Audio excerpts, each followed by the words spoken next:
সকল বিয়স তো দেখেন ওমানে প্রচুর বৃষ্টি হচ্ছে। তো ঈদের পরের থেকে 20 তারিখে ঈদ গেছে, ঈদের পর থেকে অনেক বৃষ্টি হচ্ছে ওমানে।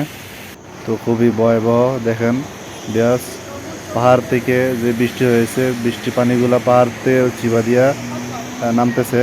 যে পাহাড়ের যে নিচু জায়গা, ওই নিচু জায়গা দিয়া পাহাড় থেকে কত কত দেখেন সাদা হয়ে আছে পাথরগুলা। এই যে পাথরের সাইডগুলো সাদা হয়ে আছে। তো অনেক বৃষ্টি হচ্ছে ওমান। তো এই যে দেখেন আসমানে ডাকাডাকি করতেছে এবং কি বানচিলিক মারতেছে। তো এই যে দেখেন বিয়াস পাহাড়ের উপরে যে সাদা আবহাওয়াগুলা, এইগুলা যে হাফ ফাপ ফাপ, ওই যে পুলিশের গাড়ি। তো অনেক গাড়িরে ডেকে বলতেছে বাসা চলে যেতেও। ওমানে যে রাস্তাঘাটে যে যত গাড়ি আছে, তো খুবই খুবই ভয়াবহ।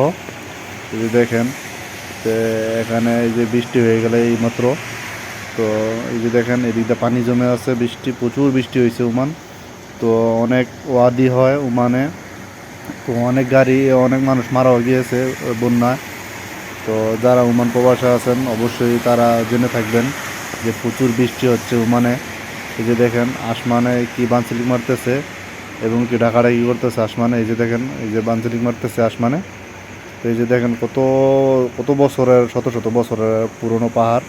এগুলা পাথরের পাহাড়, এদেশে মাটি নাই, সবগুলা হলো গিয়ে এদেশে পাথর আর পাথর। তো বেয়াস দেখেন এটা মলের সামনে আছি, এই যে কিছু গাড়ি পার্কিং করে রাখছে। তো এখানে এই যে দেখেন বানচিলিক মারতেছে, ঠাডা মারতেছে আসমানে। তো প্রচুর বৃষ্টি হয়ে গেছে এইমাত্র, প্রচুর বৃষ্টি হয়ে গেছে। তো অবশ্যই লাইক কমেন্ট শেয়ার করে পাশে থাকবেন বিয়াস। ধন্যবাদ।